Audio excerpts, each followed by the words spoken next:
এই অনুভূতি আপনি কিভাবে বোঝাবেন বলেন? এত সুন্দর এবং চারিদিকে এরকম লাল লাল কমলা ধরে আছে। কমলা তুলে আপনি খেতে পারবেন। এটা একটি প্রকাণ্ড একটি বাগান, আর বাগানের চারিদিকে এইভাবে থোকায় থোকায় ধরে আছে কমলা, এবং আপনি যেটাই হাত দিবেন সেটাই কিন্তু পাকা। এই যে দেখুন,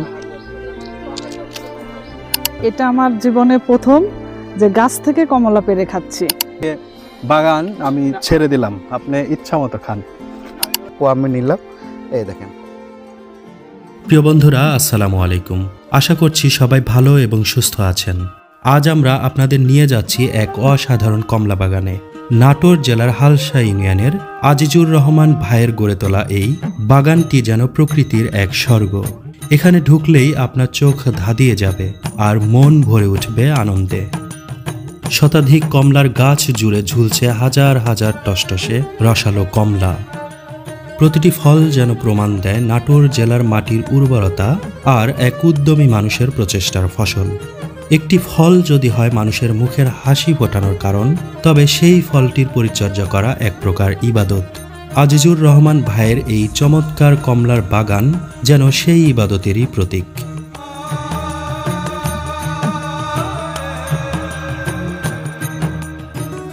বন্ধুরা, আসসালামু আলাইকুম। আমি এখন আছি নাটোর জেলার হালসা ইউনিয়নে, এবং হালসাতে একটি চায়না 3 জাতের কমলার বাগান হয়েছে, এবং আপনারা দেখছেন যে হাজার হাজার এরকম কমলা ধরে আছে থোকায় থোকায়।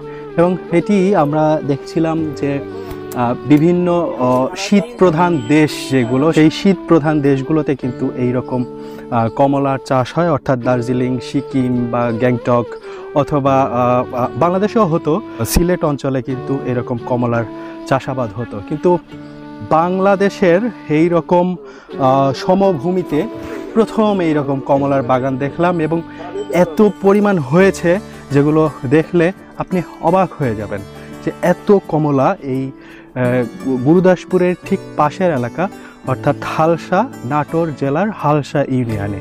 এবং প্রচুর এইরকম থোকায় থোকায় কমলা ধরে আছে, যেগুলো দেখলে আসলেও প্রাণ জুড়িয়ে যায়। মাশাল্লাহ মাশাল্লাহ, মনে হচ্ছে যেন স্বর্গে আছি, শুধু কমলা আর কমলা। এগুলো কিন্তু কোনো কাটা নেই, দেখছেন, এবং এর কিন্তু কোনো কাটা নেই, বিধায় আপনি স্বাচ্ছন্দ্যে এবং বিনা দ্বিধায় এই বাগানের ভিতর ঘুরতে পারবেন, এবং এইরকম চাইলেই একটি কমলা তুলে আপনি খেতে পারবেন। এতে কিন্তু এই বাগানের যে মালিক কাজরিউল ভাই আপনাকে কোনোভাবেই আপনাকে বাধা দিবে না। আপনি এই বাগানে এসে যত ইচ্ছা আপনি খেয়ে যেতে পারবেন, কিন্তু নিয়ে যেতে পারবেন না। এই হচ্ছে তার কন্ডিশন।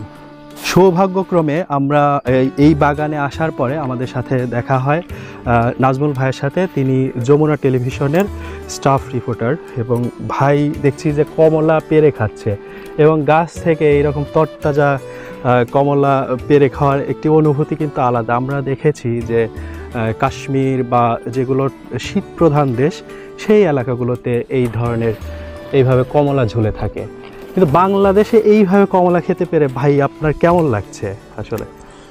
আসলে আমরা জানতাম যে কমলা পাহাড়ি অঞ্চলের একটা ফল, তো এইখানে হালসাতেই কমলা ধরেছে, এবং আমি বাগানে আসলাম, ঘুরলাম, রিপোর্টও করলাম। তো কমলা খেয়ে দেখলাম এটা কিন্তু অত্যন্ত সুমিষ্ট। এটা চায়না জাতের কমলা বলা হয়। কমলাগুলো কিন্তু একেবারে ছোট ছোট, এবং এত এই যে দেখতেই পাচ্ছেন যে অনেক চমৎকার রং। আমাদের দেশে কিন্তু একটা বিষয় প্রচলিত যে কমলা, আমাদের দেশের মাটিতে কমলা যদিও হয় সেটা টক হয়, কিন্তু সেই ধারণাটা একেবারেই পাল্টে গেল এই বাগানে এসে। কমলা অত্যন্ত সুমিষ্ট, এবং বাগান মালিক যে বিষয়টা বললেন যে 200 টাকা কেজি আসলে বাগান থেকেই বিক্রি করতে পারছেন। তো আর কৃষি কর্মকর্তার সাথে আমি কথা বলেছি, সেটা তিনি যেটা জানিয়েছেন যে এই চায়না 3 জাতের কমলাই আসলে এই দেশের আবহাওয়া উপযোগী। আচ্ছা ভাই, আর একটা প্রশ্ন, আপনি হয়তো তথ্য সংগ্রহ করতে গিয়ে অনেকটাই জেনেছেন। এই কমলা যদি অনেকের বাসাবাড়ির ছাদ কিন্তু ফাঁকা থাকে, সেই ক্ষেত্রে কেউ যদি ছাদে যদি রোপণ করতে চায়, তারা কি এইটার ফল পাবে? এইটা আমি আমার অভিজ্ঞতা থেকেই বলতে পারি যে আমি একটা কমলার চারা নিয়ে ছাদে রোপণ করেছিলাম। তো সেইখানে কিন্তু ছোট্ট একটা ছোট গাছ, সেই গাছে কিন্তু পর্যাপ্ত পরিমাণে কমলা ধরেছে, এবং সেই কমলাও কিন্তু আমি মিষ্টি পেয়েছি। কমলা ধরেছে এবং অনেক বেশি ধরেছে, যে গাছের পাতার চাইতে এই একই জাত, এই চায়না 3 জাত। তো সেই ক্ষেত্রে আসলে পরিচর্যাটা করতে হবে, সঠিক জাতটা চিনতে হবে। জাত না চিনলে কিন্তু মানুষের ভুল হওয়ার সম্ভাবনা থাকবে। আমাদের ঘুরে দেখা এই বাগানে শুধু সৌন্দর্য নয়, রয়েছে একটি শিক্ষণীয় গল্প। কিভাবে স্বল্প পরিসরে সঠিক পরিকল্পনা আর নিষ্ঠার মাধ্যমে প্রকৃতির সঙ্গে মিতালি গড়ে তোলা যায়, তার উদাহরণ আজিজুর রহমান ভাইয়ের এই বাগান। কমলাটা দেখেন, এই দেখেন কত সুন্দর। হ্যাঁ, এটা কিন্তু রসও কিন্তু অনেক ভালো। এই যে 2টা কোয়া আমি নিলাম, এই দেখেন রস। তো আলহামদুলিল্লাহ এখন কিন্তু এই কমলাটা বাণিজ্যিকভাবে চাষ হচ্ছে আমাদের নাটোরে, এবং একটা উচ্চ ফলন বা উচ্চ টাকার একটি হলো ফলন, এবং তরুণ কৃষি উদ্যোক্তারা কিন্তু আমাদের এই কমলা চাষে এগিয়ে আসছে। এবং আমরা জানি যে আমাদের দেশে প্রায় 10,000 কোটি টাকার কমলা মালটা আমদানি হয়। আমরা যদি তরুণেরা বা বেকারেরা যদি এই বাগানটা করতে পারি, তাহলে কিন্তু কর্মসংস্থানও হয় এবং দেশের কিন্তু বৈদেশিক মুদ্রাও কিন্তু কমানো যায় ব্যয় থেকে। তাই আমি চাই যেন আমরা সবাই যেন এটা চাষ করি। আচ্ছা, এই বাগান করতে আপনার সরকারি কোনো সহায়তা? জি জি জি, সবসময় সরকারি সহায়তা বলতে কি, সরকারি সব লোকজন আমাদের এখানে আসে, পরামর্শ দেয়, আজকেও ছিল, ওনারা মনিটরিং করে। আচ্ছা, এখন এই বাগান সম্পর্কে কিছু বিপত্তির কথা বলেন, যে করতে গিয়ে আপনার কি কি হ্যাসেল পোহাতে হয়েছে বা রোগ ব্যাধি কি কি হয়, এই সম্পর্কে আমাদের একটু বলেন। আমাদের এই চায়না জাতের কমলাটার রোগ ব্যাধি কম, কিন্তু হ্যাঁ যদি বিপত্তির কথা বলি তাহলে একটা সমস্যা আছে।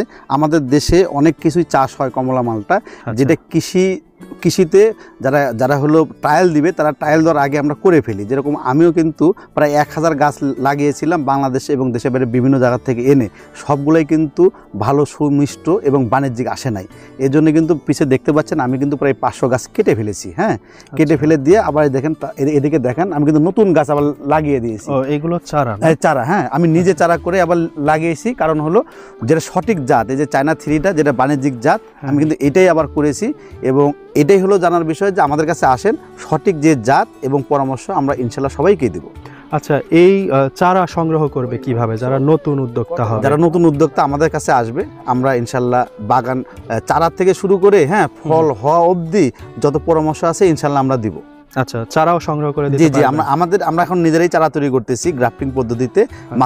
এটা তো আমার মাতৃ গাছ, এই মাতৃ গাছটা ঠিক রেখে আমরা চারা তৈরি করতেছি। কেউ যদি আপনার কাছে আসতে চায়, সেই ক্ষেত্রে কিভাবে আসবে, কোন পথে আসবে? আচ্ছা, আসার একটু অ্যাড্রেস। আচ্ছা, কেউ যদি দেশের অন্য জায়গা থেকে আসে, তাহলে নাটোরের মাদ্রাসা মোড় মিল্লাত মার্কেটের সামনে হালসার সিএনজি থাকবে। হালসার কথা বললে বা ড্রিম এগ্রো ফার্ম অথবা কমলার বাগান বা আজিজুর রহমান বললে সবাই হালসাতে নিয়ে আসবে, আমার কাছে চলে আসবে। কমলার বাগানের মধ্যে হাঁটতে হাঁটতে মনে হচ্ছে গ্রামের মাটিতে যে মায়া লুকিয়ে আছে তা শহরের ইট পাথরে পাওয়া যায় না। আর ফল গাছ শুধু ফল দেয় না, দেয় সুখ আর প্রশান্তি। আজিজুর রহমান ভাইয়ের কমলা বাগান যেন সেই শান্তির প্রতীক। গাছগুলোর প্রতিটি শাখায় লেগে থাকা ফলগুলো দেখলে মনে হয় প্রকৃতি আর মানুষের মিলিত প্রয়াস যে কতটা সুন্দর হতে পারে, তা বোধহয় এই বাগানটি না দেখলে বুঝতাম না।